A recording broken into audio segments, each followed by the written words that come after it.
great. It's a beautiful sound. Thank you so much. Love it. Aye. So you're a Scotsman? Some parts of me are. Aye. I'm a mongrel. Oh, we can all say that, can we not? Aye. Oh, lovely. So did you learn that in Galicia? Yes. No, I learned to do it. Those cross and Edinburgh. All right, aye. A pal of mine had one. He said the neighbours are all complaining, so he gave me it. Who was that? That's a guy from Roy. Roy? No, a piper.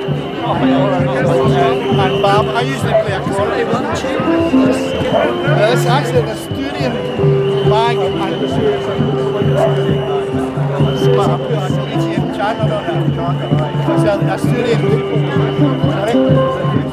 Yeah. My reed just went into my business.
Aye, you're right. Well, I see you're always a proud place. I used to see them at the Hempstead.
Barnes. Aye, absolutely. Same tune. I'm not, never mind that Skeleton or Asturian. Skeleton, did Skeleton, aye. Let's do something. One last tune. I'm done. Keep going, but I'm back already. I'm staying in Edinburgh, but the band are playing well, a bit longer. Come along, you know. I don't think I know what to do with it, to be quite honest. I'm not bothered trying to master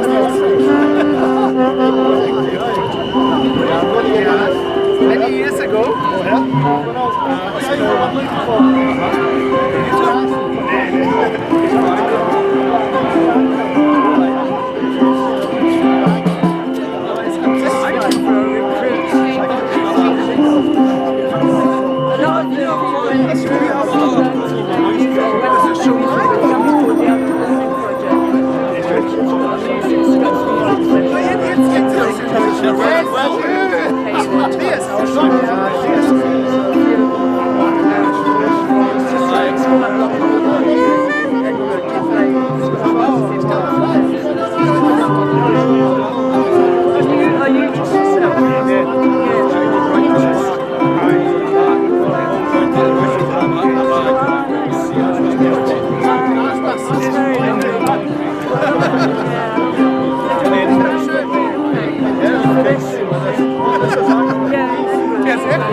which is different from the real You're not in the same keys, so you can't play together.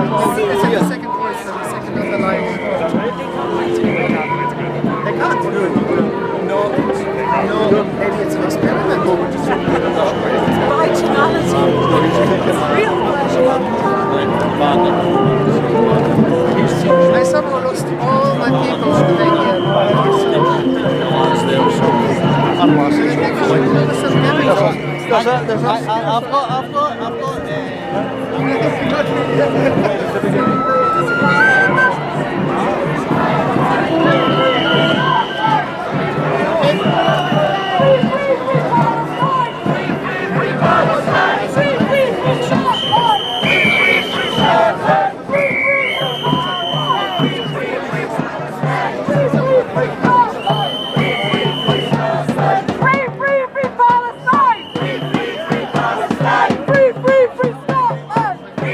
Free Scotland!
Right,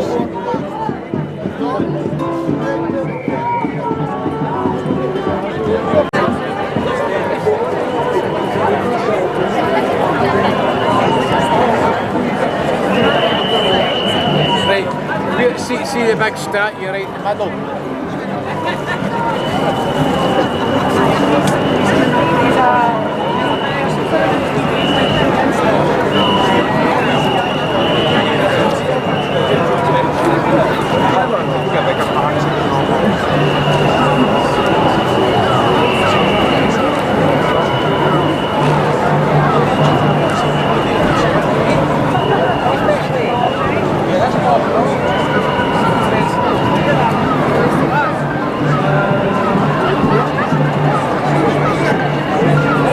She said check.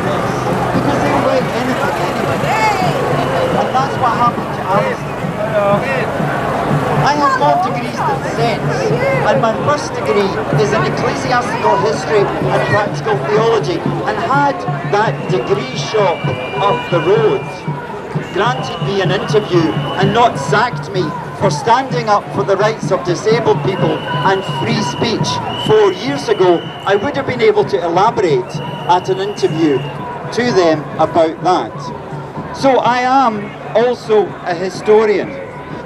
And as I heard a very erudite gentleman with a lovely accent from over the water standing around here say to a colleague earlier on, history, and I'm paraphrasing Henry Ford, is not just one damn thing after another.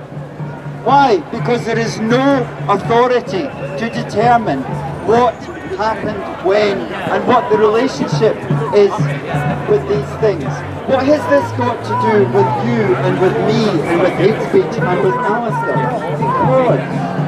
Because I looked at the Make more sense looking at the huts, aren't they? and in terms of historiography, in terms of the narrative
always different countries out. Recent countries. So for me, it's always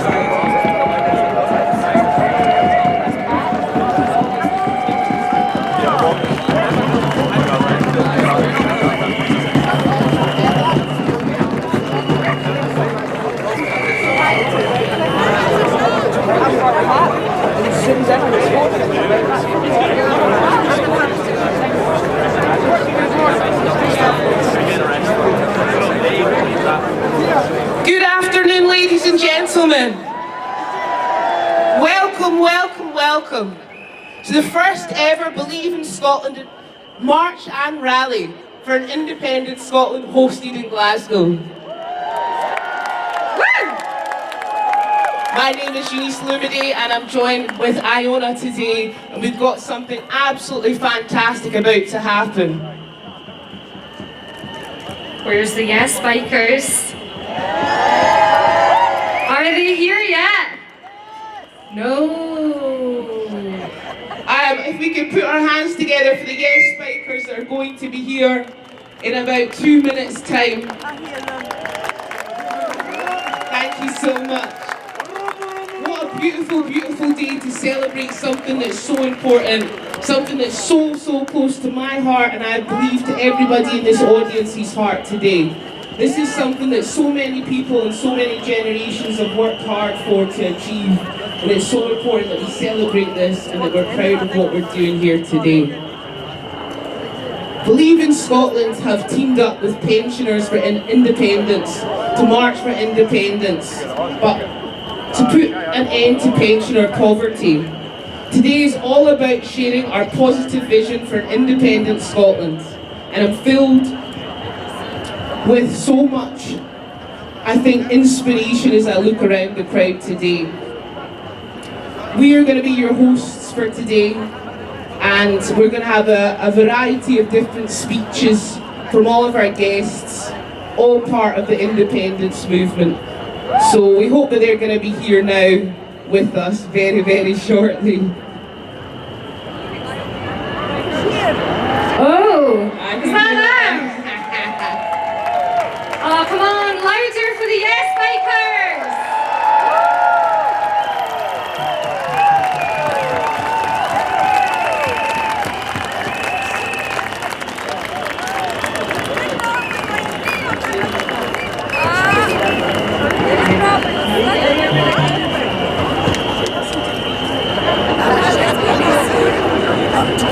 There we go!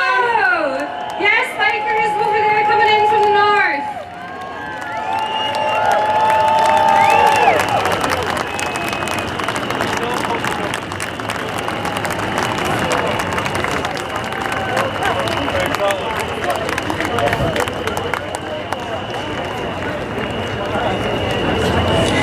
As well as you kind, lovely folks here in George Square in Glasgow, we're also being live streamed by Independence Live.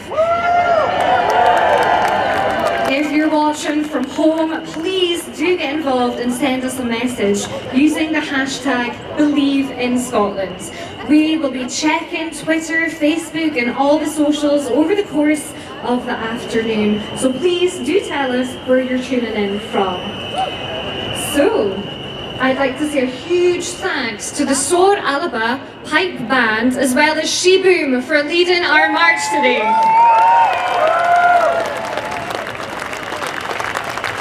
We are going to have a little bit more music later on, but it's time to introduce our first speaker. Yes, our first speaker is a musician, journalist, political activist, and one half of the legendary pop duo Hue and Cry, with his younger brother Greg, a frequent sought-after writer and political commentator. Pat has been an independent supporter since the 1980s, and in the 90s has served as a rector of Glasgow University. A columnist for the national newspaper, Pat has also authored the book The Play Ethic, which explores the real meaning of play. The book shows how a more playful society would revolutionise and liberate our daily lives. Please, please welcome Pat Kane.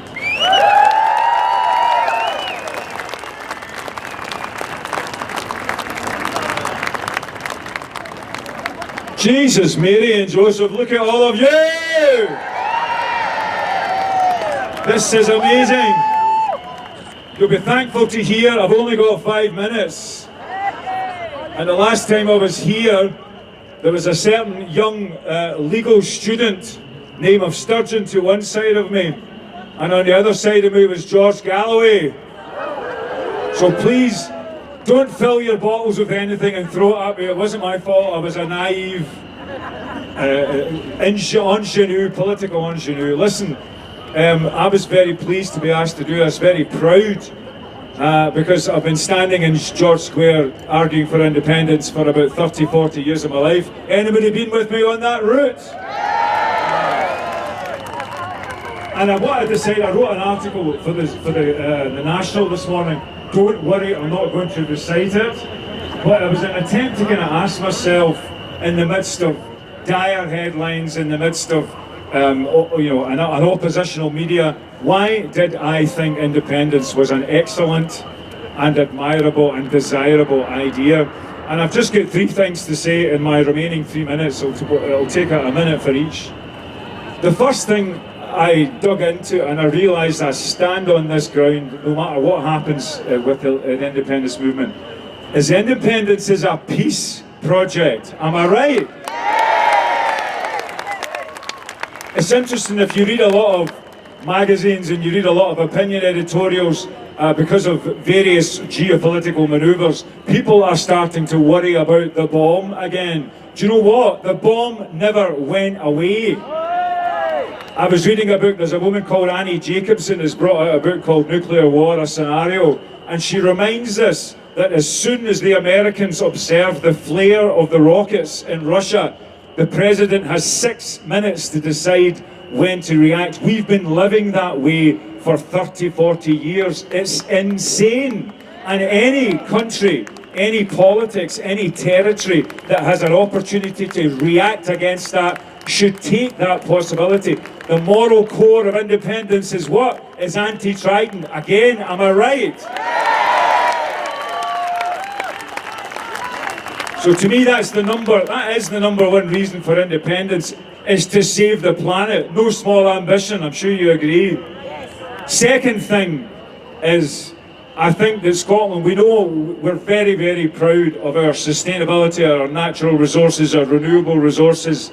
It's good we can try to make a business out of it, we can do industrial policy about it, we've got lots of business perspectives on it. But you know what? Trouble is coming down the pipe for climate. There is stuff baked in that we're going to have to deal with for the rest of the century. And do you know what we've got the opportunity to do in Scotland? We've got the opportunity to build a society, an eco-civilization that's ready for it, that's prepared for it. What is it that we do in Scottish politics? We invent things, we innovate, we try things out. We have the biggest possible challenges when it comes to environmentalism. We're doing it, but we should do it even more intensely. We should be the eco-nation that other nations inspire. Again, do you disagree? No. Good. The other thing, what was the second thing I thought about independence? What do I believe that independence is for? Independence is about dealing and coping with the future. We know, I've just mentioned the environmental perspective, but you know, we've got machines, artificial intelligences, biotech coming down that's going to challenge our jobs, it's going to challenge what we think we do, whether we do routine, whether we live an extra 30, 40 years because the biologists have figured out how to extend the lifespan. We actually have on one side the limits of the planet, and on the other side the unlimited nature of technologies. Now, what can you do in a nation? What can you do in a democratic nation? You can decide what to do about what happens in your own country, and that's very much the case when it comes to technology. With the future's coming at us, what's the best way to deal with it? What's the best way to deal with the future? Correct, independence. Third thing, and this is my final point, I could have picked a better day to come to stand and speak in front of a square full of independent supporters, because I don't think our political classes, our party political classes, are serving us very well no matter where they are. So the one thing I realise about independence is that it's not just independence from above, It's independence from below. In order to be independent, you have to start being independent, and it's so fantastic to see all the different groups, all the different interests, and this week and in 2 weeks' time, again in the same place, I don't care how many demonstrations it is, we see each other and we see each other's power, and their power is from the grassroots. So if you're involved in a grassroots organisation who doesn't wait, who doesn't ask for permission, just asks for forgiveness, I salute you and I cheer you, and please go ahead, cheer yourselves, come on. If you're involved in the grassroots of independence movement, you are the independence movement, and I salute you. And you know what? It can be messy. People can get involved in niche fights and definitions. I don't care. I think the energy that's on display here is exactly the most precious resource that independence has. So in order to be independent, we have to be independent and independent-minded ourselves. So those are my 3 reasons. We save the world, we deal with the future, and we empower ourselves. What 3 better reasons could you want to be an independent Scotland? Agreed? Agreed. All right, thank you very much. I'm going to pass on to the next big mouth. See you later. Have a great day.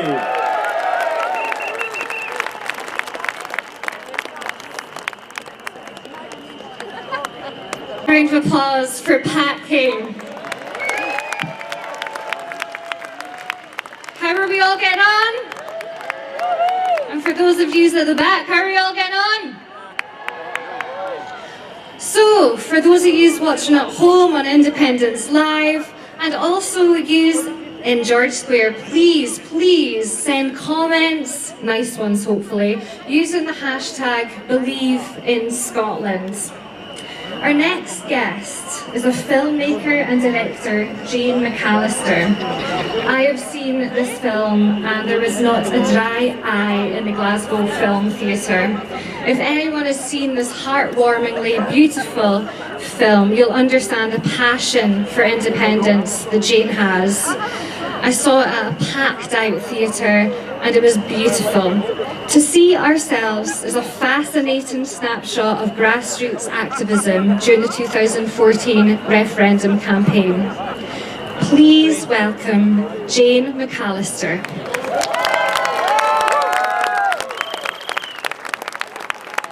Thanks. I'm a bit nervous, sorry, I've never spoken like this. I made I filmed the lead up to the 2014 independence referendum through the perspective of my family in Musselburgh in East Lothian, and I didn't really mean to make the film. It was fairly tricky. I was actually heavily pregnant at the time, and I wouldn't recommend anyone make a documentary like that. It was full on, and yeah, I couldn't get any funding, so it's taken me 10 years to get to this point, and I've been touring around Scotland with the film, and it's just been marvellous to speak to people and hear the feedback and share the story.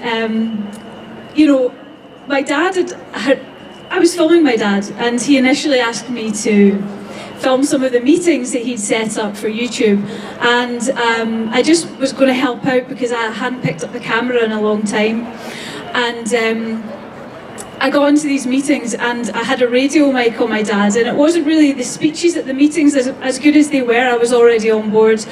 The thing that I was interested in was zooming into these conversations that he was having with activists on both sides, and the passion and the fluency that people were speaking and articulating these discussions. And I thought, this is so interesting and important, and it felt like maybe history was happening, and I actually really felt like I was filming the rebirth of a nation.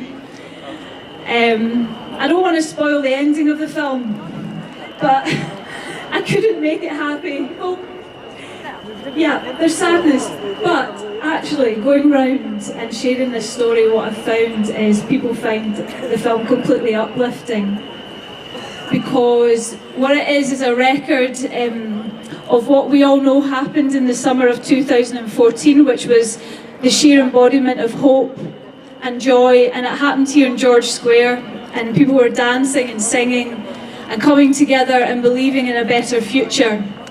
And that's what I hope that I recorded in the film. It wasn't the divisive referendum that some people would like us to believe. It was totally energised. Everyone had an opinion. No matter what your opinion was, you were expected to have it, and you expected to speak it. And as a filmmaker, that was amazing, because I would just go out with my camera onto the street and people would come up and they would talk about the economy, they would talk about currency, about pensions, about nuclear weapons, and yeah, it was just marvellous. And I think it was a time that we should be proud of. And my worry is that people who believe in the union don't want us to be proud of that peaceful movement for change in 2014, and they don't want us to be proud of our civic nationalism as opposed to ethnic nationalism, and they don't want us to be proud of our moral cause, our socialist values, and our distinct Scottish culture. And the reason they don't want us to be proud is because when we're proud, we're confident and we know where that's going to lead. So maybe that's why there were so many roadblocks to this film getting out. But yeah, it's called To See Yourselves, and I think that's what it does. It holds a mirror up to society, and that's what culture and art should do. It helps us understand ourselves. And the thing that observational documentary can do, that, you know, this is not talking heads, this is people on the street, it's natural action happening, and what it does is what news reporting can't do and what social media can't do, it brings empathy into the debate. And you know, one of the best pieces of feedback I got was in the screening in Cromarty, where an Englishman said to me, he moved up 3 years ago with his family, and he said, I never understood the desire for independence, and now watching a film I do. And that's all it is, it's just understanding. He's maybe not going to vote for it, but he understands our movement and the emotions behind it. So, I mean, I certainly would like to see a documentary from the other side. I would like to understand it. I think all these stories should be supported.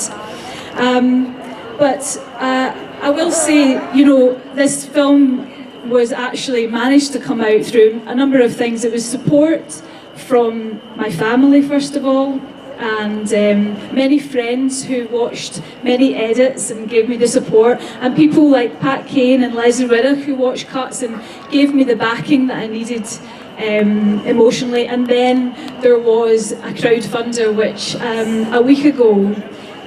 a year ago this week we launched, and it was strangers, people I didn't know, put their hands in their pockets and gave me money to help finish the film. So if anyone here did that, thank you so much. You made this happen, and it made me realise actually the big lesson of this whole project was that you have to just do it yourself. You can't really rely on the institutions or the committees or the people that follow rules. You just have to get out there, and I'm just so grateful that people supported me in that. And to that end, we hope that you will help us distribute this film further. So we're releasing it now to groups to screen and take it into your communities. And actually this weekend I've released the film for free, it's online, and you'll see there's a QR code here. There's another one somewhere. If you scan it, you can watch the film tonight or tomorrow. Check it out, and then there's links on that QR code where you can connect with us, and we can help you work your way of showing this film. So I hope you enjoy it. You might cry, but I promise you'll laugh as well. It's your story too. Thank you so much.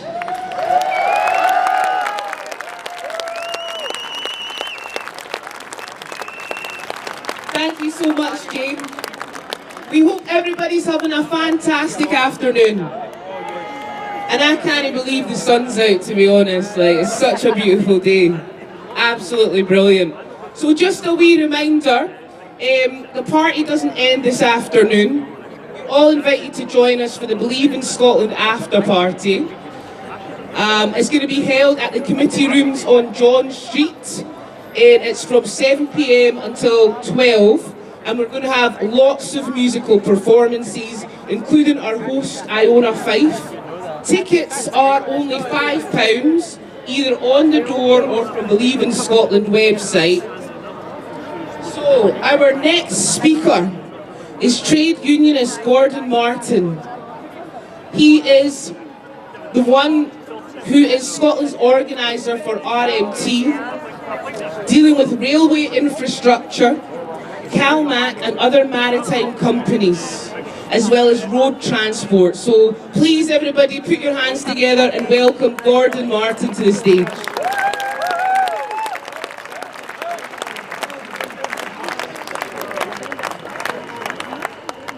Good afternoon, Glasgow. You can see I've brought the weather with me once again, consistently bringing the good weather. You know, it's a policy of my union to work for a socialistic order of society, and that's why I believe in independence. Because under the failed Westminster governments of any Tory colour, whether it's Tory blue, red Tory, or any other colour of Tory, we will have child poverty, we will have pensioner poverty, we will have homelessness, we'll have drug and alcohol addiction problems. And we need to break that vicious social circle, and I believe the only way we can do it is through Scottish independence. You can also say it's fantastic to see our comrades here with the Palestine flags. Ceasefire now.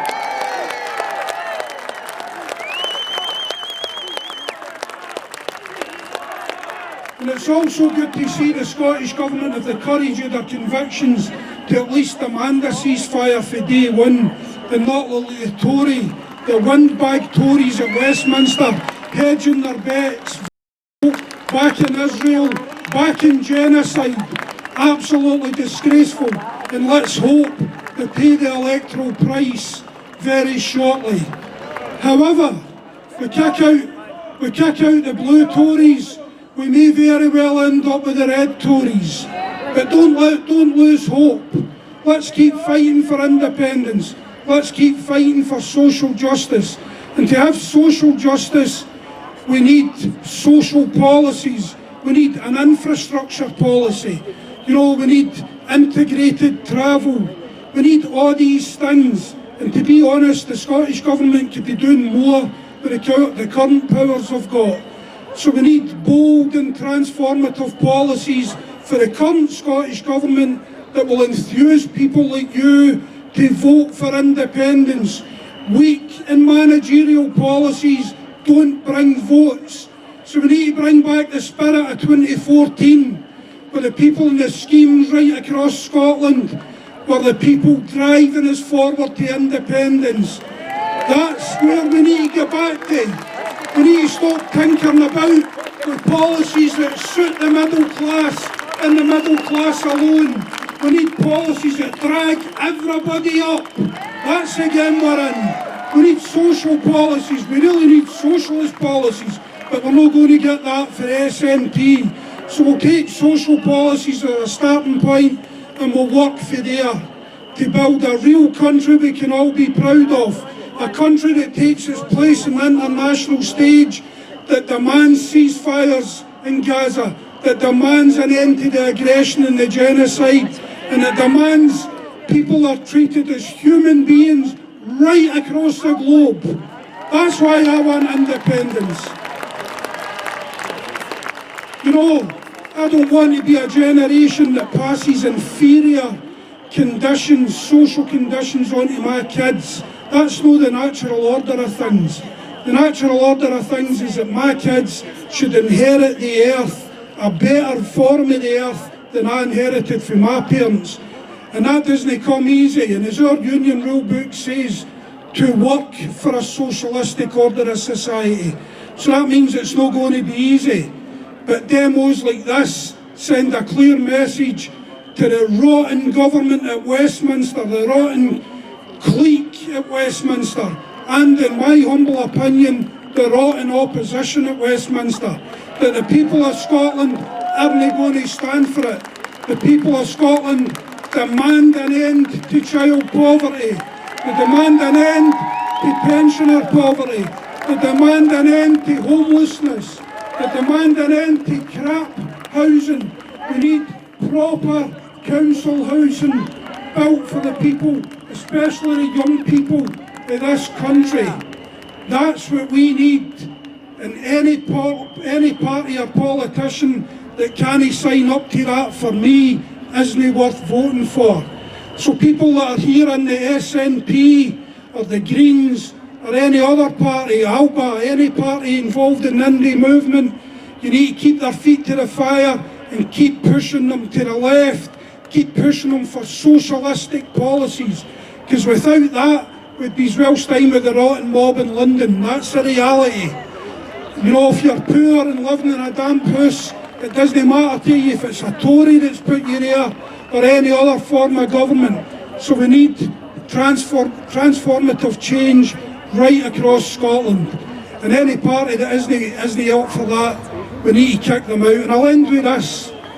You know, it's disappointing here, we've got a lot of the Yes family here, but some have been excluded, and I'm not a member of any party.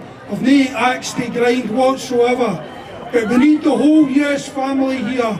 We need the whole Yes family fighting together to end all the poverty issues I've just spoke about. And we need to end the student politics to some of the politicians. I'm not interested in any of the politicians. I'm interested in you guys. So keep fighting. The independent stream hasn't gone away. And hope is always stronger than fear. Solidarity.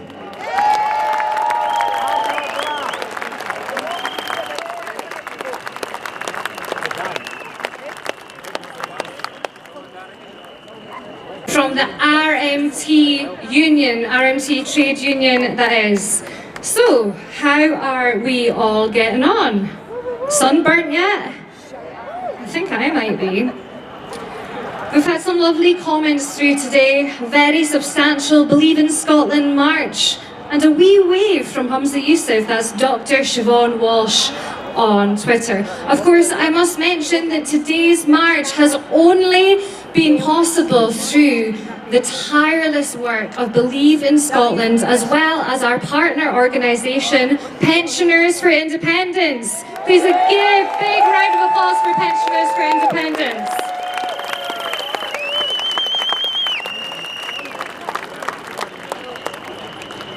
So next up, we have an absolute treat for you in our first musical endeavour of the afternoon. It's no me, I'm no singing. The next act is an artist I'm really excited about. It's a new song that they're going to perform.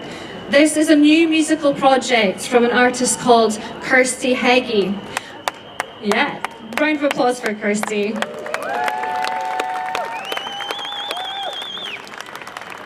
Aria is a mix of acoustic and electronica music with powerful fluid vocals with Celtic, spiritual tones and captivating storytelling.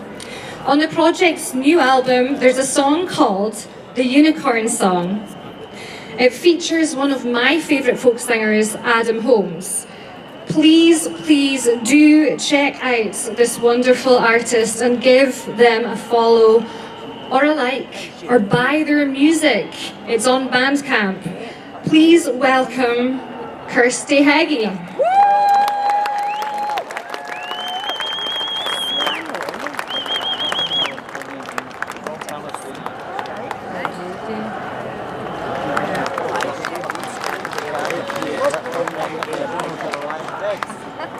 How beautiful. It's so nice to be here. So I'm going to sing a song for you. So I'm going to sing two songs. One is called Galan La, which is near enough in Gaelic, seize the day.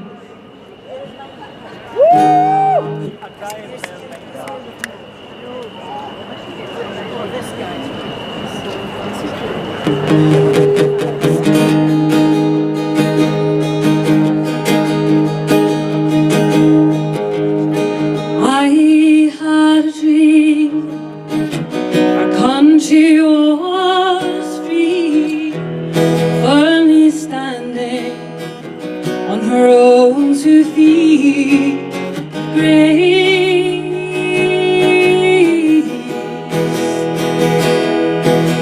and dignity.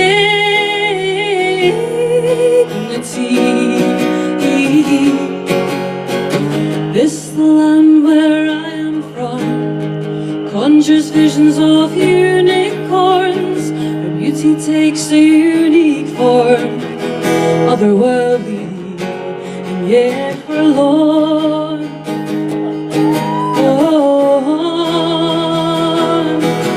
Oh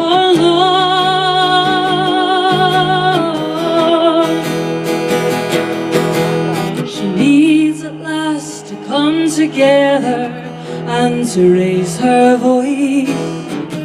There are ties that must be severed to rise above the noise.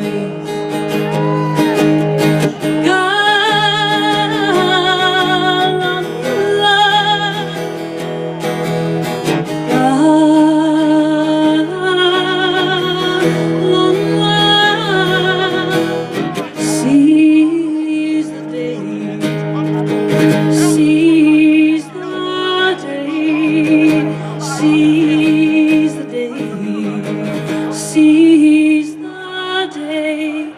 For we are a gentle people, and our land is rich and fit and able, and we ourselves are fully capable. All that's left to do is enable.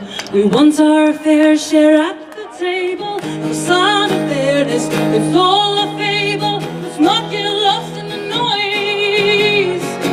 Down Westminster way, let's take a stand. Let's not stand in our own way. Seize the day, seize the day. For all your hopes and dreams might surely fade away if you don't seize the day. And when I woke from the dream, I cast my vote like a wishing stone into the stream, and it danced over the water, making dimples like the lines of an ancient face, smiling ripples echoing through time. For a stream is just a stream, though she longs to be the sea, but she must be all that she can be. Oh, she can be. So seize the day, seize the day.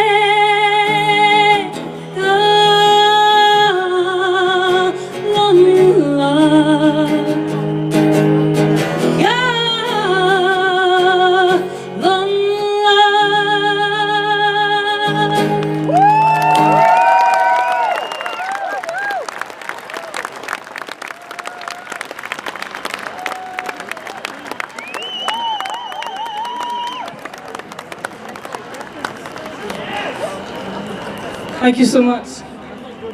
So it's Aria Music is the name of the project. Aria after the mermaid who apparently thrusts her pelvis out over the M80 in Cumbernauld. Aria 2 hours. So for the next song I had a marvellous combination of artists that came together and we collaborated on the Unicorn song. That is, any fans of Glasgow rapper Gasp? Gasp. One person.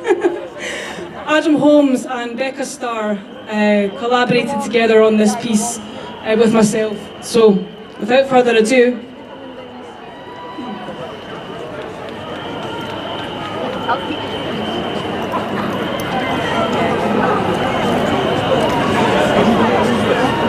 all good.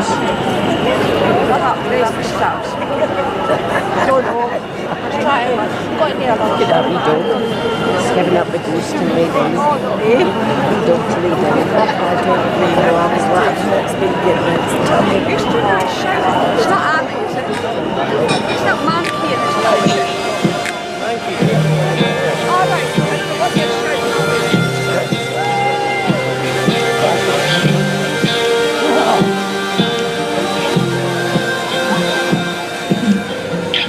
Sit with me as we recount the scene. Not too long ago, our people had a dream. And we're not just dreamers let down by what, 2%? Shake off the dust and step on board.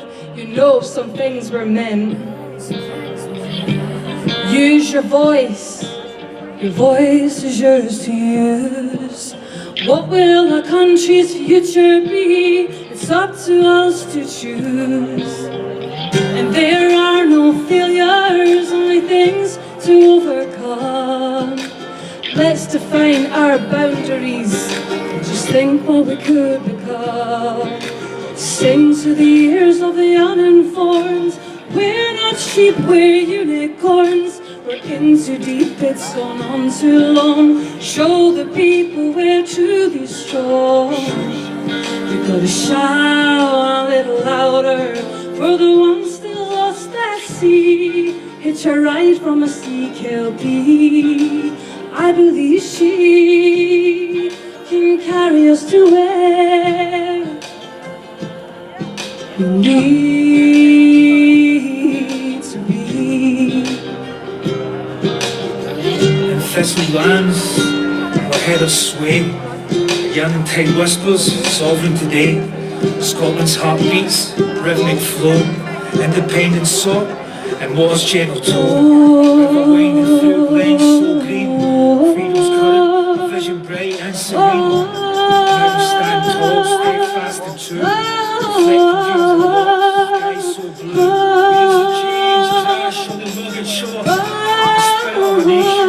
Longing for more. Brave as a salmon moving upstream. Independence a dream, a national theme. Storms may gather, clouds may shroud. Within the mist, a resilient crowd. Thistles dance in the winds of chance. A quest for autonomy, a spirited dance. Sing to the ears of the uninformed. We're not sheep, we're unicorns. We're in too deep, it's gone on too long. Show the people we're truly strong. We gotta shout a little louder for the ones still lost at sea. Hitch a ride from a CKLP. I believe she can carry us to where we need to be. Standing in the fire, desire that burns higher. No matter how dire, with the people that never tire. Turn the bass and treble higher. I'm here to raise my frequency, here to raise my consciousness, here to state the obvious, here to raise the spirits of a country that's lost its confidence. Tell me how much can anybody else see the things that I'm seeing? Can anybody understand the things that I'm meaning? It's only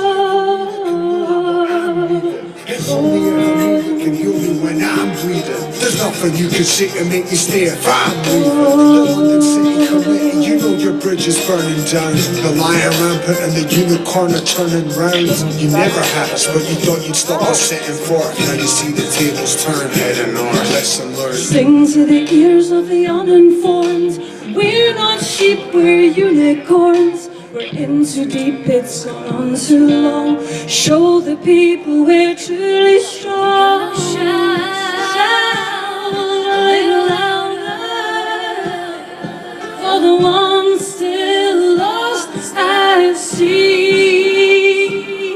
We gotta shout a little louder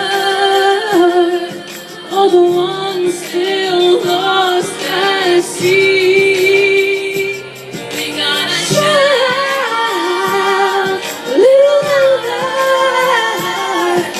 The ones still lost at sea.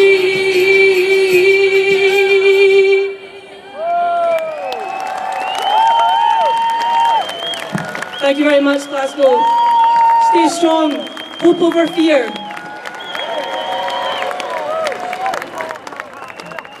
What's she gonna do now?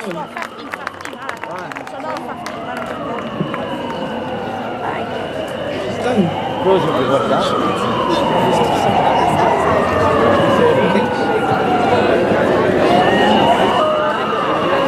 Absolutely brilliant. That was fantastic. That was absolutely fantastic. Please put your hands together again for ARA Music. You can support, please do support Scottish independent musicians. We've got some of the best musicians in the world, in my opinion. And you can support that particular song called Unicorn. Download it on Bandcamp right now. So just a wee reminder of those of you here today watching on the Independence Live site just now to give a wee shout out on social media. That would be absolutely brilliant, and do hashtag Believe in Scotland. Now for our next guest speaker, who is the first elected representative to speak today, Ross Greer. Put your hands together for Ross Greer. He is the MSP for the West of Scotland region and a leading in the Green Party's independence campaign for his work. Ross is actually the youngest ever MSP. Thank you so much, Ross. Please take it away. Thank you, Eunice, and thank you all so much for coming today. I don't know about you folks, I think our opponents are a wee bit obsessed. They can't stop talking about independence. They can't stop talking about us. And do you know why I think they're obsessed? I think they're obsessed because they're afraid. They are afraid because we believe in Scotland. Because we believe that this can be a fairer country, a greener country, a more democratic country. We believe that in one of the richest countries on earth, no child should live in poverty. And we believe in the very simple principle that the people who live here should be in charge of this country's future, and they should get the governments they voted for. Our opponents are afraid of all that because they don't have an alternative. They think this is as good as it gets. They think child poverty and benefit sanctions and Tory governments are as good as it gets for Scotland. They think that the choice should be between the cruelty of the Tories and a Labour opposition who don't believe in any change at all. That's not what we believe. We believe that another Scotland is possible, that a better, a fairer, a greener Scotland is possible. And it is the people who will deliver that. And we certainly believe that our country could do so much better, that we deserve better than a government that is continuing to arm the state of Israel while it commits a genocide in Palestine. Please give it up for the Palestine Solidarity Bloc who are marching with us today. And say it with me, ceasefire now! Ceasefire now! Ceasefire now! Friends, beware our opponents trying to divide us. Their latest attempt at division is to try and pretend that there's a story in the SNP telling you to vote for them and the Greens telling you to vote for us. Shock! Two different political parties think that you should vote for them. We do, because we have different visions for this country, but the one thing that we are united on, that all of us here are united on, is that it should be for the people of this country to decide its future, and that we can do so much better than what Westminster offers us right now.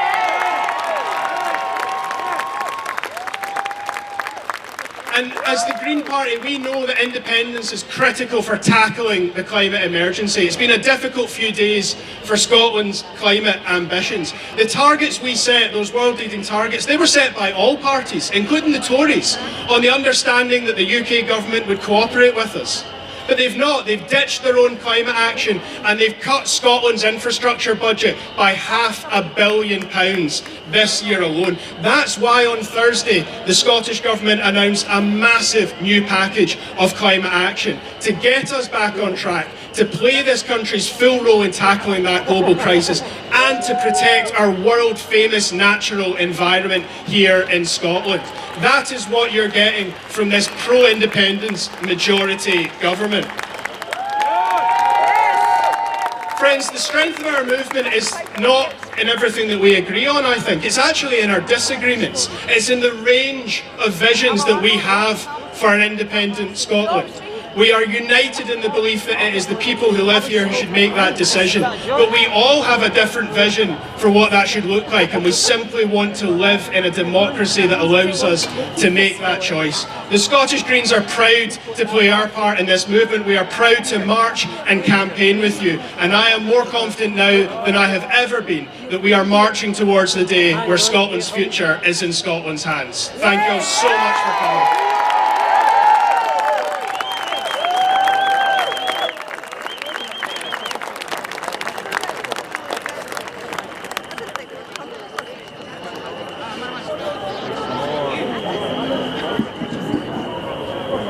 Amazingly impassioned speech. We are broadcasting live, Broadcasting Scotland as well as Independence Live are putting this out on social media, and Independence Live are currently crowdfunding to keep getting you the news that you're not seeing on mainstream television. It is a beautiful day for the first ever Glasgow Believe in Scotland March and Rally. Today has been produced by Believe in Scotland in partnership with Pensioners for Independence. And I'm sure many of you remember that beautiful day in September in Edinburgh where we marched down the Royal Mile and had the most wonderful uplifting day. This was in partnership with Yes for EU. Our European connections are so important. Brexit was an unmitigated disaster. Our European connections remains integral to who we are, our traditions, customs, culture, songs and traditions, and is part of the independence movement, a central part of it. We are not the ISO-nationalist Little Britain that the UK government says that we are, which is why I am so excited to announce that Young Scots for Independence is holding its second annual international conference.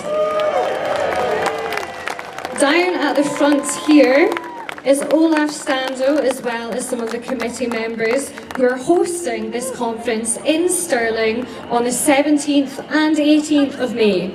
They are bringing over 30 European young leaders over to Stirling, putting them up, putting on workshops, socials, panel discussions with MPs and MSPs.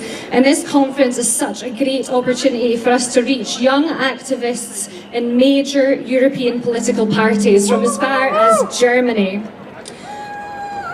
So, the conference led by Olaf Stando, who is here in the crowd, is a passionate cause for Scottish independence, but it's also about us learning from other European countries on how to build a progressive politics. There is a cost involved, and the Young Scots for Independence have been working really hard to fundraise for this. If you see Olaf here today, there's flyers where you can get a little bit more information about the conference.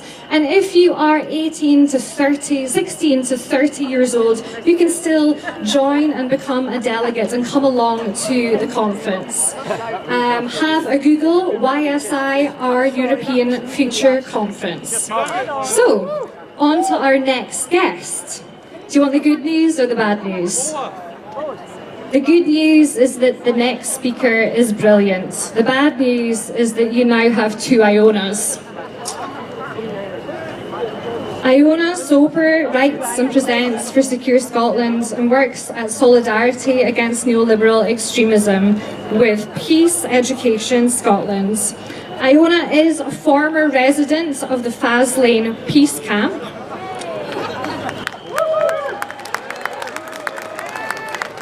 and is passionate about a Scotland without nuclear weapons. Iona is a proud resident of Glasgow, and for the last 3 years she's been working more closely on issues of radical democracy and social movement building within the city.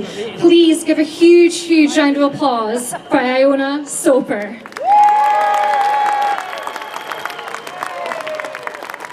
Hello Glasgow. My name is Iona, my pronouns are she, her, and I believe that Scottish independence is inevitable. And that may be the most optimistic thing I've ever said. I'm mostly conscious that I don't have much time, so just take the optimism, savour it as it passes you by, because it's the last you're going to get from me. I want to talk about what happens after we attain our freedom, because for me, it would be a colossal own goal for Scotland to gain our independence, only to replicate on a smaller scale the policies that we've freed ourselves from. The policies that privatise everything from human welfare to climate action. Policies that do not serve the people. And I think this speaks on a number of issues, whether that's the way we organise our housing or our health or our immigration. But I've been invited here today to speak about a subject that none of us can ignore right now, and that's war. I've been a vocal member of the anti-nuclear movement for about 8 years, and the independence movement has been a consistent stronghold for us, as well as a vital part of our strategy. Our independence offers us the unique opportunity to disarm a nuclear state from within, supported by the 70 countries that have already ratified the United Nations Nuclear Ban Treaty. Our rejection of weapons of mass destruction is a key part of us forming our own international identity, and our Parliament's commitment to it is to be commended. Our stubbornness can be a flaw, but it's also one of our greatest strengths. But it doesn't take us far enough. Everyone here today is aware of the ongoing genocide in Gaza, the destruction of hospitals and targeting of aid convoys, engineered mass displacement and widespread famine. The highest daily death rate we've seen in any conflict of my lifetime. In Yemen, over 21 million remain in need of humanitarian aid. More than 4 million children are not in school, and over half of this number are suffering from acute malnutrition. In Ukraine, where schools and hospitals have also been targeted, 6 million have fled, leaving 4 million internally displaced. Now, last year I was part of a Scottish delegation to northeast Syria, where I witnessed the legacies and realities of war following the Syrian civil conflict, the subsequent occupation of the Islamic State, and the current aggression and occupation of the Turkish. Rivers are dammed up and water sources are contaminated. The desertified landscapes are bare of trees. Electricity, when available, is tightly rationed. All cars have their seatbelts removed so that you can always make a quick exit. We see under-resourced resettlement and refugee camps. We see under-resourced prison camps, mass graveyards for the fallen, and orphanages for children with unique ailments from exposure to chemical weapons. This is what war looks like. It is not problem solving. It is not international relations. It is a humanitarian disgrace. The leaders who seek to enact their dominance in this way believe that they can do so with impunity. The British government affirms this belief on the geopolitical front, offering the bare minimum or less in terms of international solidarity, but critically, at least in the cases of Israel and Saudi Arabia and Russia and Turkey, the UK government has actively profited from the sale of arms production and export licenses to these nations. How can we expect a parliament that runs its own government as a business model to make decisions along ethical or humanitarian lines so long as they maintain this conflict of interest? And how can any nation that wants to operate in this way call itself civilised? Scotland is not immune. We're quick to denounce the conflicts, but we're just as quick to defend our own arms industry, even in the face of them manufacturing parts for nuclear weapons, even in the face of atrocities such as we've seen in recent months. If there is one message for Scotland's future that people here can take away from me speaking today, it is this. There are better things for Scotland's economy than dead children. There are better things for Scotland's economy than torture. There are better things for Scotland's economy than genocide. We have seen what is possible when united Scottish workers down their tools and refuse to be complicit in war crimes. Our stubbornness can be a flaw, but it is also our greatest strength. Here's a lesson you learn quickly when living at the Faslane Peace Camp. Self-determination comes with responsibility. An independent Scotland must make a clean break with all forms of British imperialism. Opposing nukes is great, but it's not enough. We must reject the industry of arms for profit and diversify those skills, technologies and workforce to support other key industries. Our independence should not isolate us internationally. Rather, it is a chance for us to finally shake hands with other nations with our wrists free of shackles and take accountability for ourselves. It's a chance to develop a model for a Western nation that acts not like the bully in the playground, or not like the pompous kid who broke the vending machine so he could sell sweets at an inflated rate, and not like the kid who stands by and accepts these behaviours as inevitable. Scotland deserves better, and the world deserves better from us. Thank you.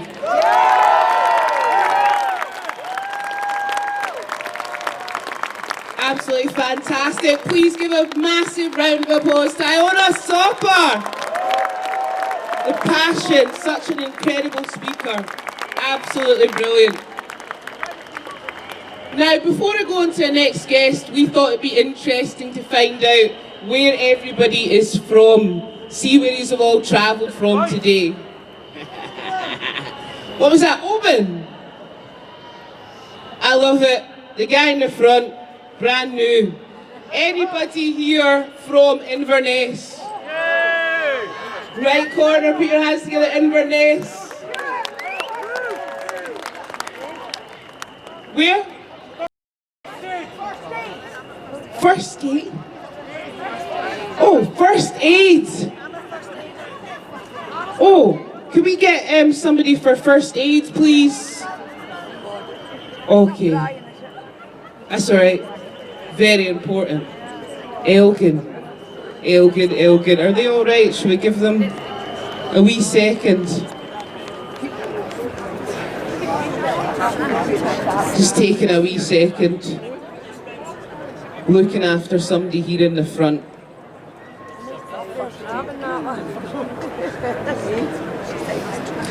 So it is incredible to see everybody here today, and just everybody make sure that you've got your water, you've got your drinks, you've got your beverages and stuff. Stay hydrated. If you see anybody who looks uncomfortable, just give them a wee hand, take them to the side. We've all got to look after each other.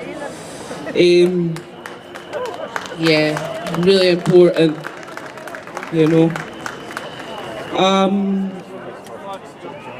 But yeah, I'm going to, if it's okay, potentially welcome onto the stage our next speaker. I don't want to overwhelm the person in the front who's actually fainted here. So we'll just give them a wee minute if that's all right.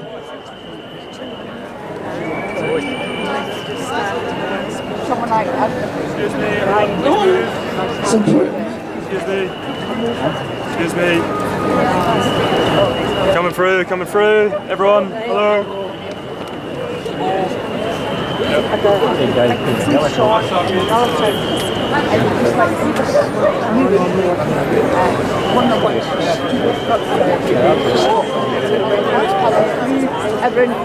You just give that 2 minutes for the paramedics to come in. Massive round of applause for the ambulance. Everybody here coming together, keeping us safe. Absolutely brilliant, fantastic. So, our next speaker is Richie Venton. Yes, we love it in the front. Now, Richie is originally from Northern Ireland and is now living in Glasgow and is a Scottish Party National Trade Union organiser. A lifelong socialist and trade unionist, Richie's been described as being at the head of the mass movement in the 1980s. Liverpool, which actually defeated Thatcher. Please, ladies and gentlemen, welcome Richie.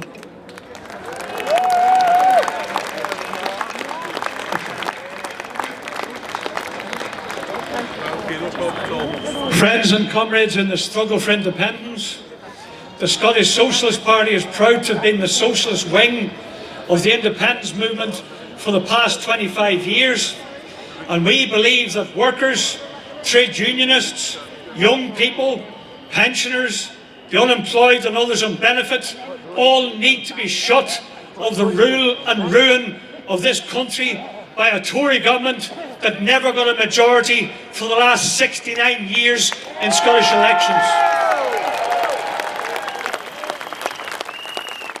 The working class majority of the population, in all its glorious diversity of colours and creeds and genders and countries of origin, need to see independence as a route to change, fundamental change, socialist change to the benefit of the millions and not the millionaires.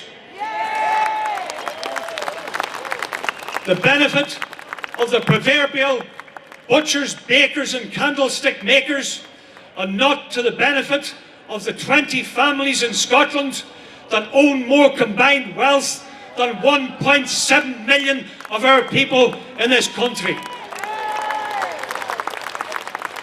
Our goal of an independent socialist Scotland is to enforce a radical, fundamental and irreversible transfer of wealth and power away from the rich to the rest of us through measures that immediately match people's needs. Measures like a minimum wage in today's money of £15 an hour for everybody over 16, with equal pay for women. Measures like a 4-day week for 5 days pay as a first step to harness the marvels of science, to liberate the working class from drudgery and free them up to run society. We want voluntary retirement at the age of 55 instead of being compulsory into working for a pittance till you drop. We want a society free of poverty, pollution and social isolation by taking all forms of public transport into public ownership and using the wealth freed up from people like the Easdale brothers, 1.5 times over billionaires who own McGill's, and using that wealth ripped off from the passengers to provide free public transport for people of all ages as a means of combating poverty and pollution.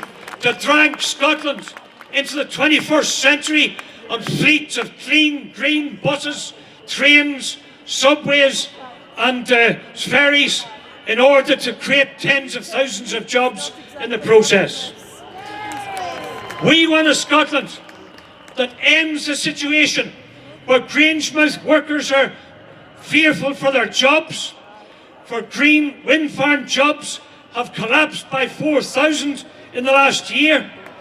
A Scotland where retired ex-miners, North Sea oil workers, shipyard workers, nurses, in fact 1 million households shiver through the winters whilst the fossil capitalists in BP, Shell, Ineos and others rake in billions in profit by ripping us off. We want an end to that. We want a Scotland with democratic public ownership of all forms of energy to ensure a rapid transition to green energy production led by workers in the industry themselves, who are the experts after all.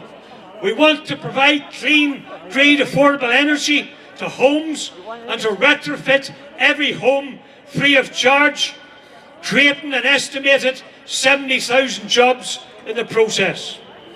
Our vision is a Scotland where we can put an end to the racist, divisive incitement talk about stopping small boats, and instead we stop the big boats, the very big boats, the nuclear submarines who are infesting the waters of the west of Scotland with warheads who could wipe out an entire population. The Scottish Socialist Party stands for a Scotland that redirects the £220 billion that's squandered on trident weapons of mass extermination into building publicly owned hospitals, publicly owned schools. I don't mean public schools, I mean publicly owned. Quality council housing for rent and a publicly owned national care service fit for the 21st century. We want a Scotland that gives refuge, warmth and the right to work for a decent wage to all the huddled masses fleeing from war, famine and straightforward poverty, to enrich a democratic socialist republic with their cultures and their humanities. That's the kind of Scotland we want. We welcome the fact that the Scottish Government has already called for an end to the war of genocide against the Palestinian people. But we will appeal to the same Scottish Government to stop using public funds to subsidise the profits of the very same arms companies who are making billions a killing out of war, out of slaughter, out of famine in the Middle East. Stop fattening the profits of the warlords. But through the powers of independence, control over defence, over foreign relations, over trade and other things, we want a Scottish Government that can ban all arms sales and the production for war, to send fleets of food ships, medical supplies and reconstruction equipment to the Palestinian people, instead of shipments of F-35 stealth bombers and surveillance equipment that hunt down and slaughter men, women and babies.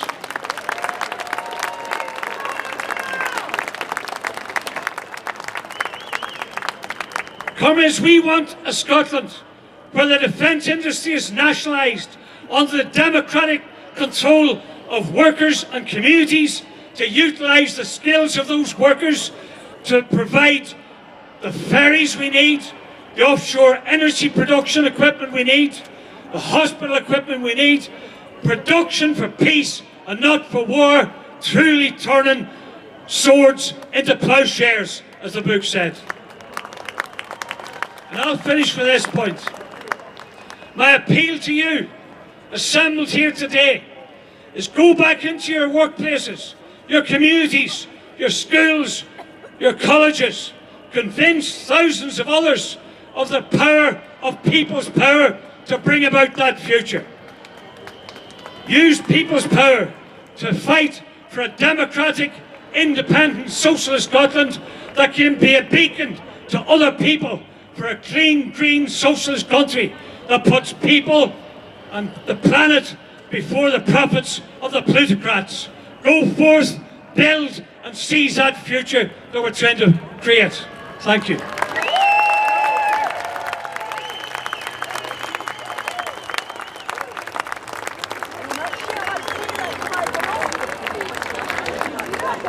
Thank you so much to Richie.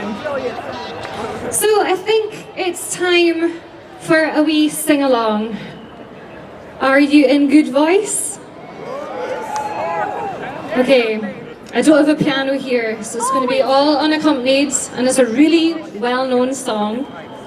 The chorus, I probably don't need to teach you, but it goes, will you go, lassie, go, and we'll all go together to Pool Wild, Mountain Thyme, all among the bloomin' heather. Got it? Okay.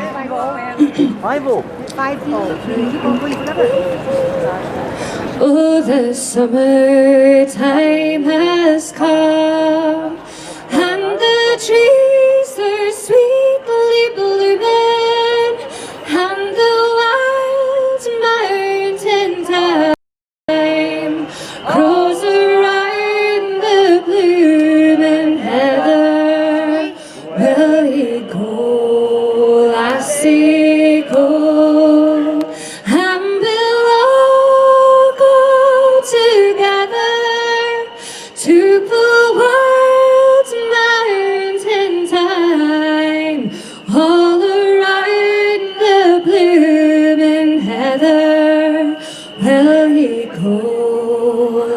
seagull,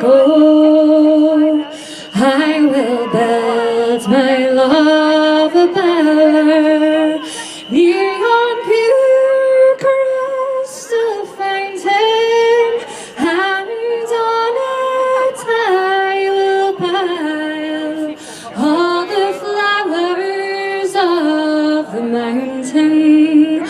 Will ye go, lassie, go, and we'll all go together to Pullwald Mountain time, all around the blooming heather. Will ye go, lassie, go? If my true love he were gone, I would surely find no other to Pullwald Mountain time, all around the blooming heather.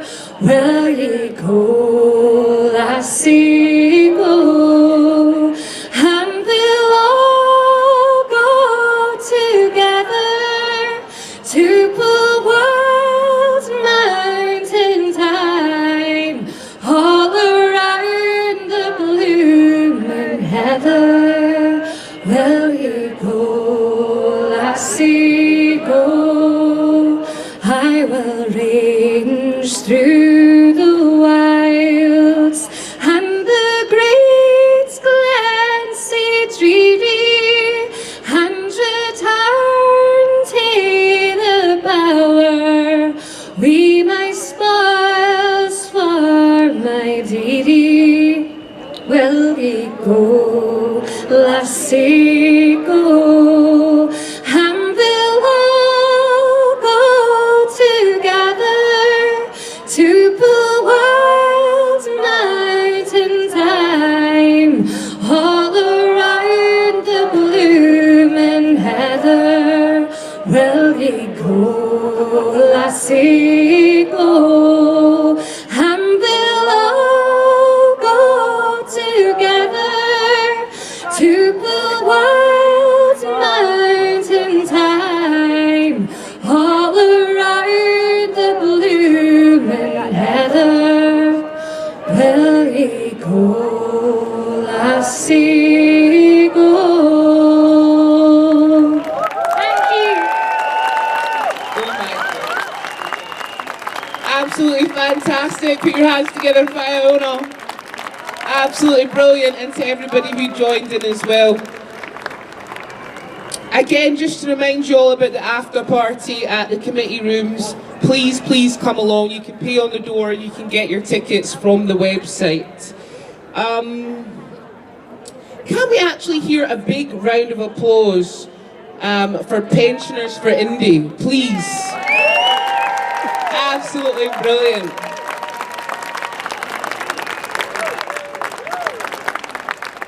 Now, our next guest is a member of the Partners organisation who you've just cheered, Marlene Halliday. Now, she joined Pensioners for Indy after the Brexit referendum when she wanted to be more active in the Scottish independent movement. She serves as a treasurer on the Pensioners for Indy National Coordinating Group, but is also a musical entertainment, part of a musical entertainment troupe. Marlene is an absolute powerhouse. She's a woman of many talents, a fiddler and an activist within the movement. She also is a co-presenter on the podcast with Fiona McGregor. One of their podcast series is called The Up of Independence, Maybe I Show. They also host a show called Bits and Pieces, which is a monthly roundup of the independent related news. She should have actually been retired by now, to be honest, but I'm not quite sure how she does it. So please, everybody, put your hands together and give a massive round of applause for Marlene Halliday.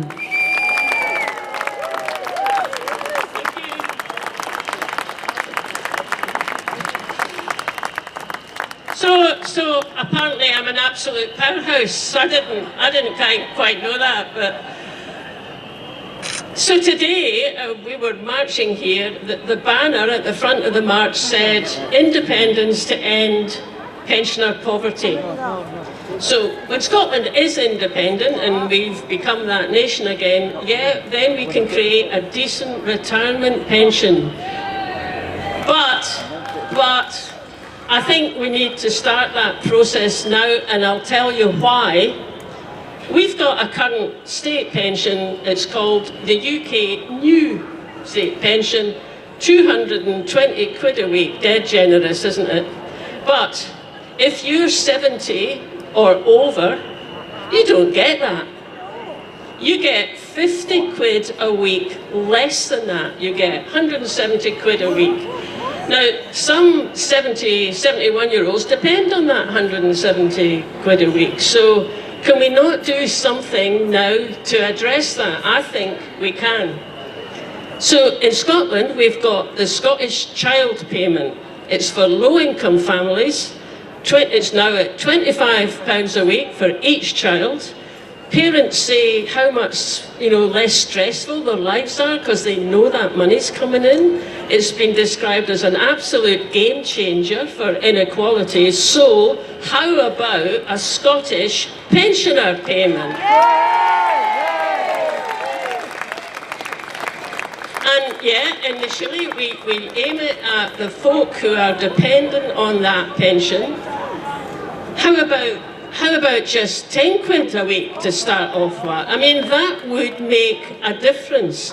And that would be a caring thing to do. That would give people some more dignity. And isn't that one of the things that we want our government to do, to help make people's lives easier and give them that dignity? So think about it. I'm not quite sure where the First Minister is, but he's around here somewhere. Think about a Scottish pensioner payment to help the pensioners who are really dependent on that measly 170 quid a week.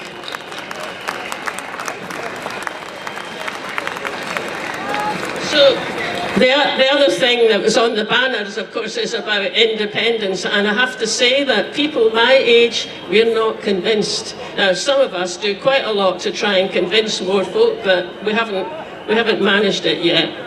For every pensioner who wants Scotland to be independent, there are 2 pensioners out there who want to stay in the UK. But for those of you who are 16, 25, 30, for you it's completely the other way round. More than 2/3 of you want Scotland to be independent. So look, well done, guys. So listen, we need to start talking to each other.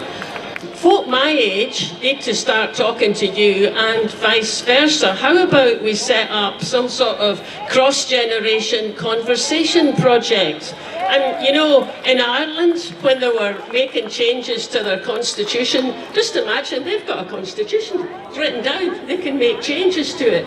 But the young folk phoned up the older folk, and they helped them to come round to what the changes that they were wanting to make. So yeah, if you're in that younger age group, yeah, of course, talk to your grandparents, but talk to your grandparents' pals.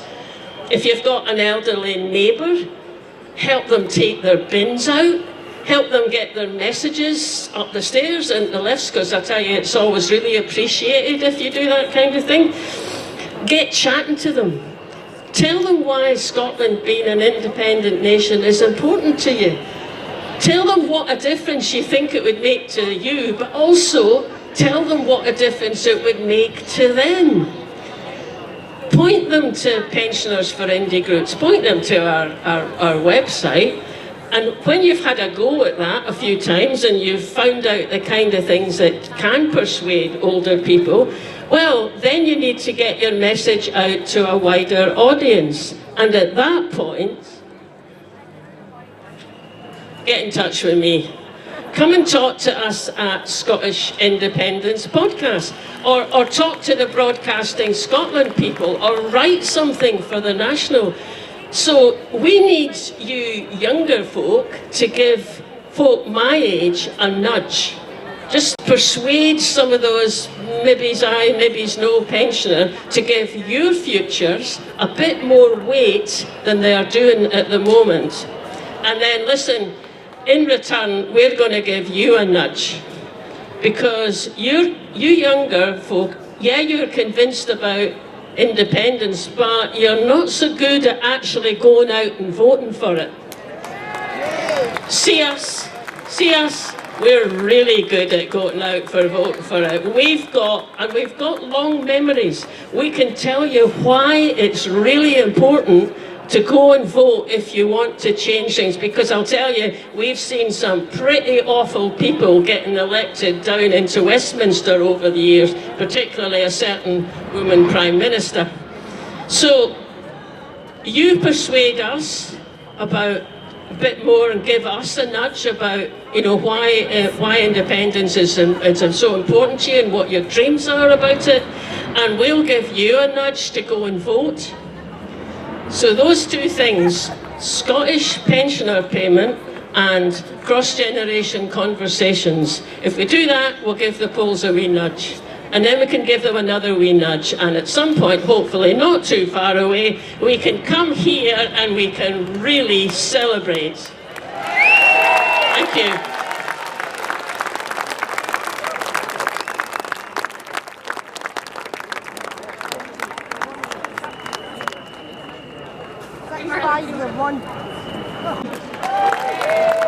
What a powerhouse of a woman.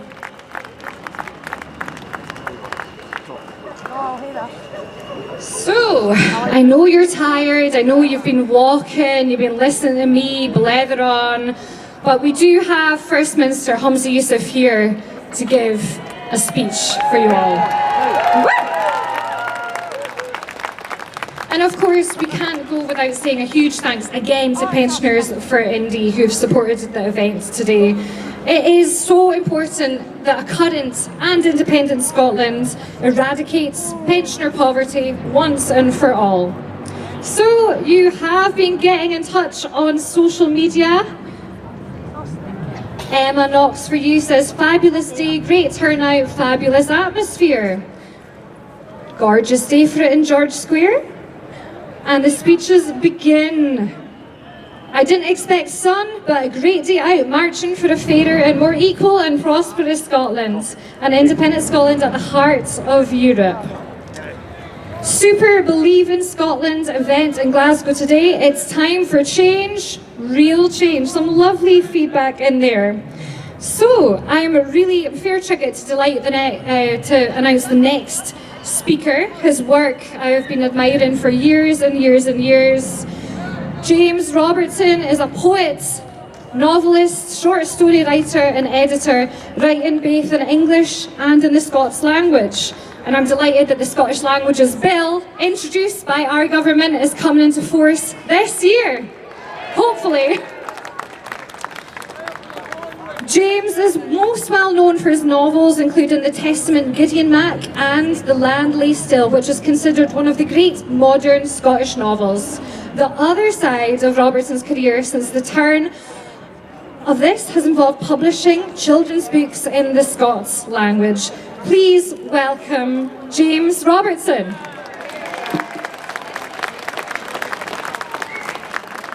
Hello.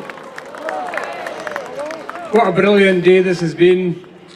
I'm going to keep this short and sharp and to the point because I think everybody's getting a wee bit tired and it's even cooled down a bit. But what a brilliant day, what a brilliant turnout, and congratulations to all of you who have made this such a successful rally, march and rally.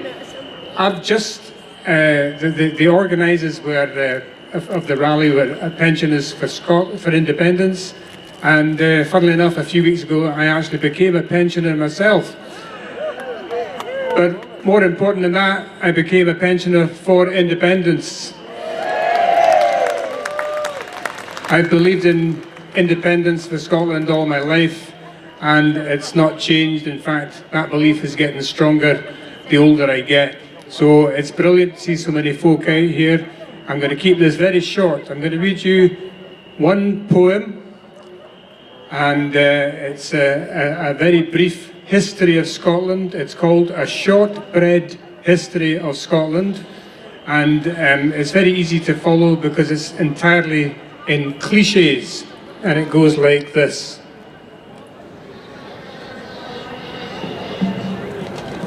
Hail Caledonia, whiskey galore, make it in Livingston, Lochaber no more. Glasgow's miles better, a Gordon for me, pure dead brilliant, you'll have had your tea.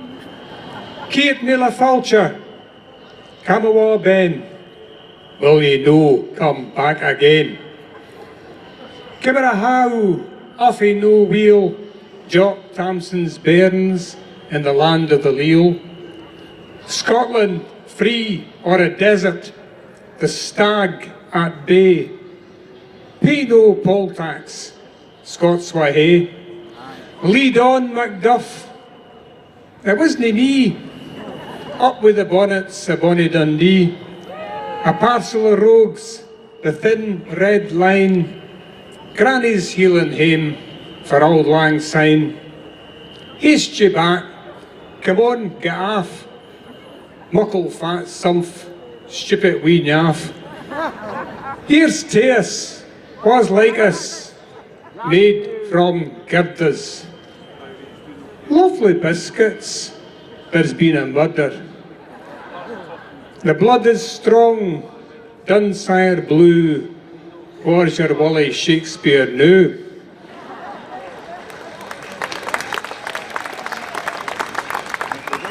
Thank you.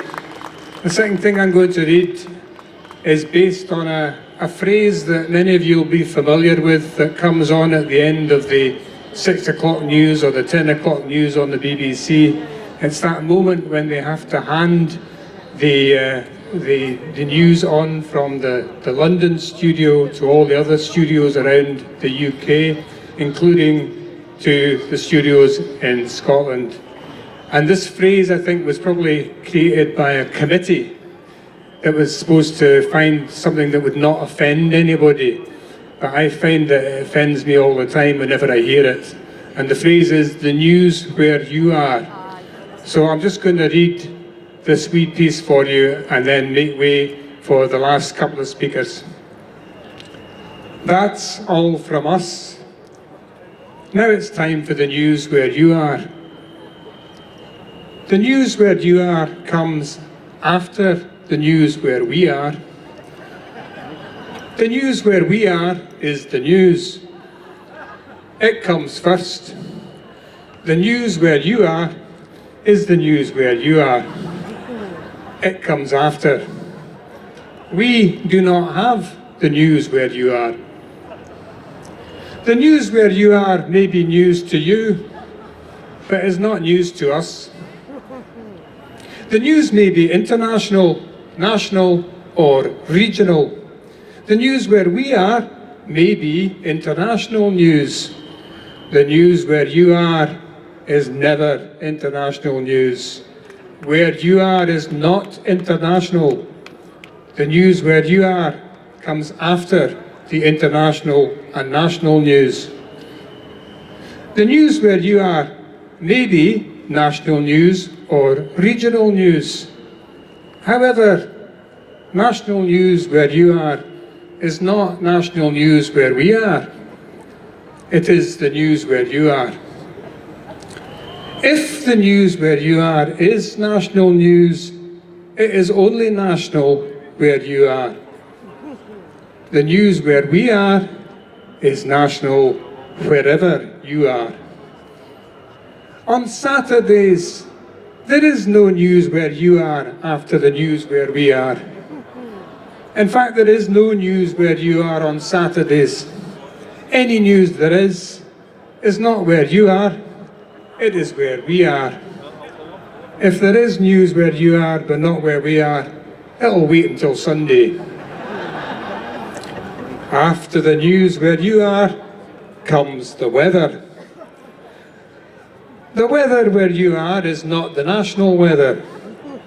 The weather where you are comes after the news where you are, and after the weather where you are comes the national weather.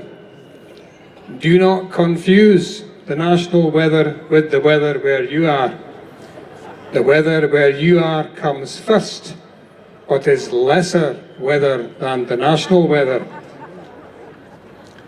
Extreme weather is news. However, weather that is more extreme where you are than where we are is not news. Weather that is extreme where we are is news, even if extreme weather where we are is only average weather where you are. On average, weather where you are is more extreme than weather where we are. Tough shit. Good night.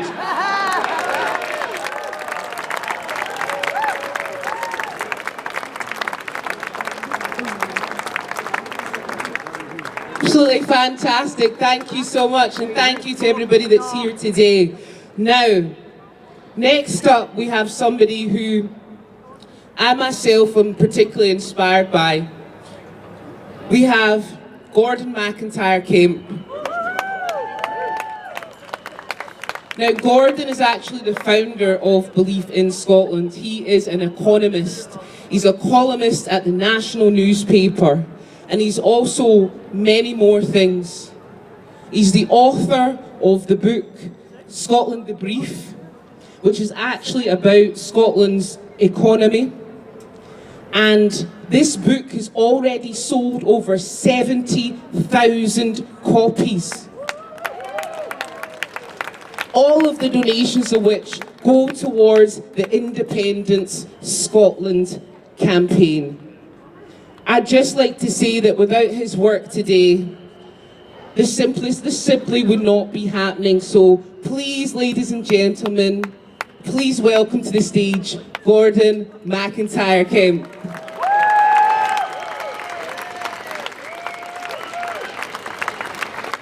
What a fantastic...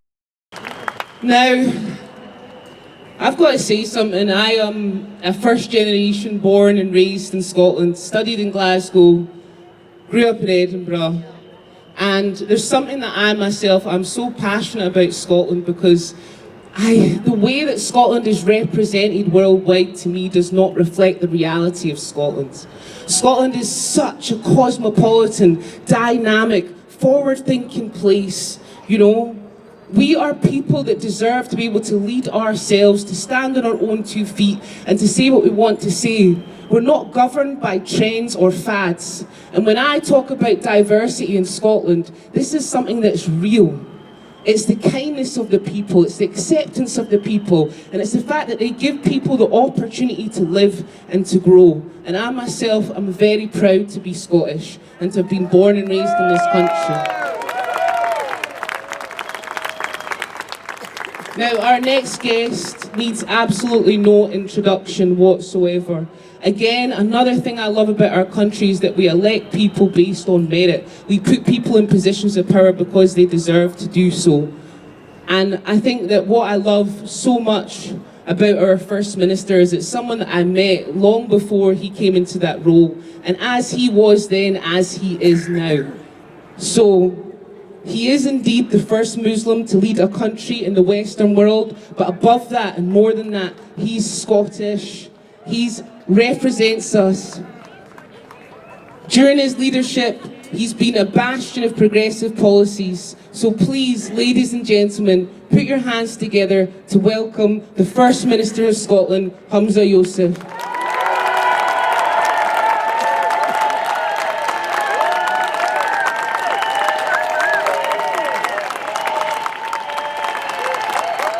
Thank you.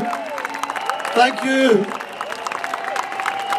Glasgow, what a beautiful sight you are!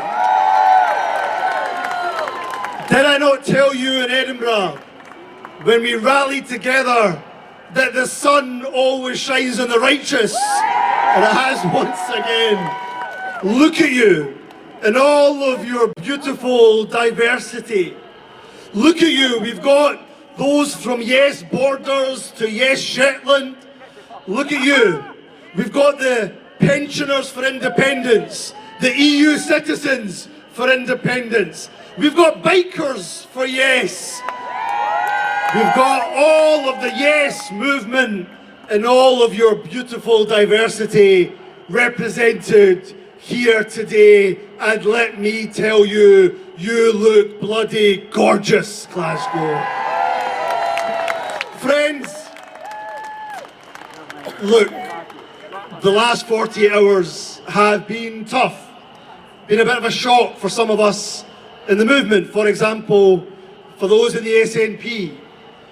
But let me say this much, that we can't always choose what happens to us in life. But what we can choose is how we react. And let me ask you, when it comes to the obstacles that come our way, just because obstacles are thrown in our way, are we going to pack our bags and go home? Or are we going to fight for what we believe in? Are we going to go to every single city, every single town, every single village, every single island, every single doorstep, every single tenement, every single person and talk to them and tell them that this country's best future is as an independent nation in the European Union?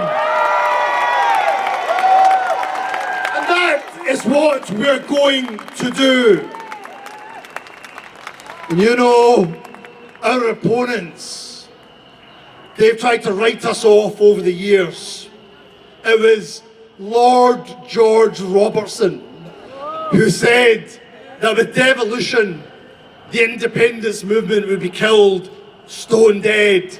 And here you are, very much alive. They said, our opponents, they said, oh, you'll never get a pro-independence party as the Scottish Government. Well, here we are. They said, you'll never get a pro-independence majority. And we literally broke the electoral system. And here we are with our partners in the Green Party, a pro-independence majority government. And in the last few days, my friends, in the last few days, they've said the independence movement is finished. Well, you don't look finished to me, my friends. And why? Why do we do what we do? Because we are driven by our values. It is our values that drive our desire for independence. I don't want independence only for its own sake. I see it as a means to a fairer, a greener, more prosperous, more equal Scotland. And if you ever want a demonstration of our values, this very square is a demonstration of our values. How many times have we gathered here in defiance of Westminster rule? When it comes to Westminster, who've created the hostile environment, the Westminster of Windrush, of go-home vans, the Westminster who wants to deport asylum seekers to Rwanda, have we not come here time and time again, not in our hundreds, but in our thousands, and we've said loud and clear, refugees are welcome here.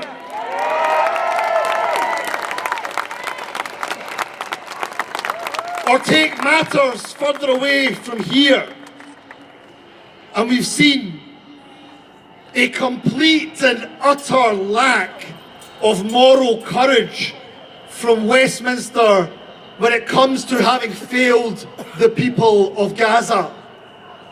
And is it not the case that week after week after week, the good people of Glasgow have come to this square to say to the people of Gaza, you are not alone. We have come here in our thousands, week after week, to demand an end to occupation, an end to the violence, and an end to selling arms to Israel. We must see an end to the arming of Israel while so many innocent people are being killed. And when I talk about our values, let's also talk about our pensioners. And I'm delighted that this rally has been led by Pensioners for Independence. Let's get it up for the Pensioners for Indy, the Pensioners for Yes. And if you want a demonstration of the contrast of values, well, look how Westminster has failed our pensioners, failed to protect TV licenses for over 75s, failed, utterly failed when it comes to entrenching poverty of our pensioners through the mismanagement of the UK economy by Westminster. And ladies and gentlemen and friends, the biggest betrayal is the betrayal of the WASPy women. And we stand here as a movement to say to each and every single one of those women, my mum included by the way, that we will stand with you in your fight for justice and your fight for compensation.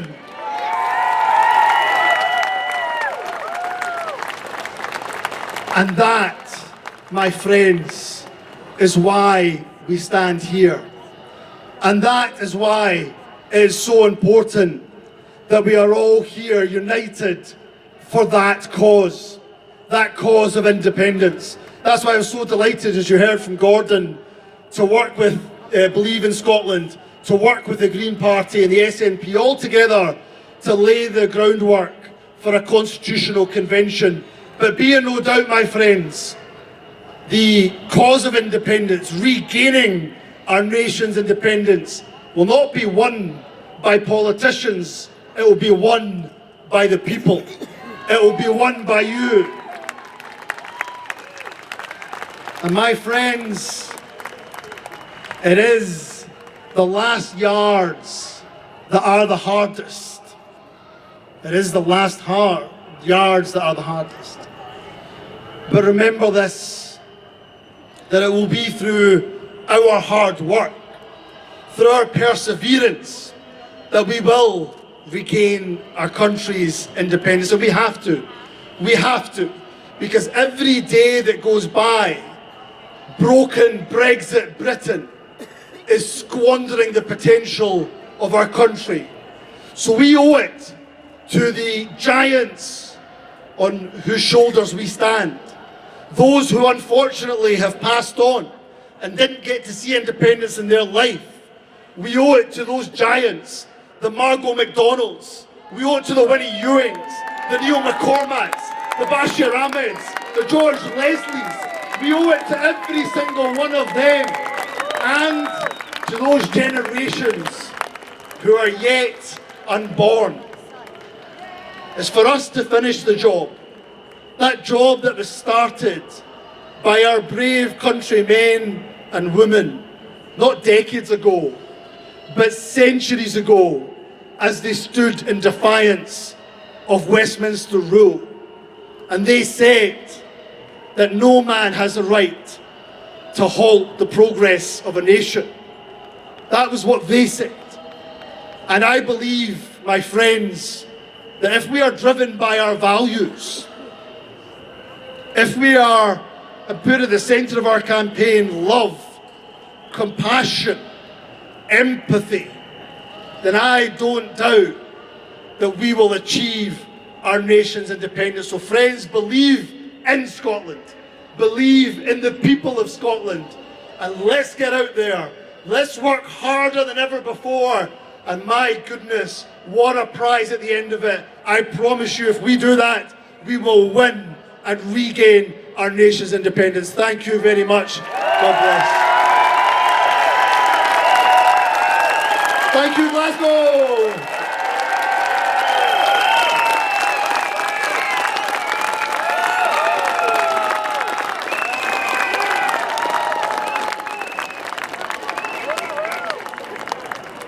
But what I'm sure you'll all agree was a rousing speech highlighting the many reasons why we support Scottish independence and believe in Scotland. Now we have come to the end of the rally part of the day, but it doesn't end here, and please do wait around because we do have one other speaker coming to the stage. Also, please don't forget about the after party that we're having between 7 and 12 with music from our host, I will find. Tickets are £5 from the door, or you can get them from the website. Yeah. So I hope you've all had as much fun as we have had spreading positive vibes about independence and an independent Scotland that we all wish to see. Reminder of the YSI Youth Conference, 17th, 18th of May in Stirling. After the 15th, you did say all over the European Union. I think after I bought something for you, how much did you We've come to the end of the rally, but please, ladies and gentlemen, just give us 3 more minutes to close things off. We have somebody who's very, very close to my heart. We'd love to invite Mary McKay from our partner organisation, And we need not people to finish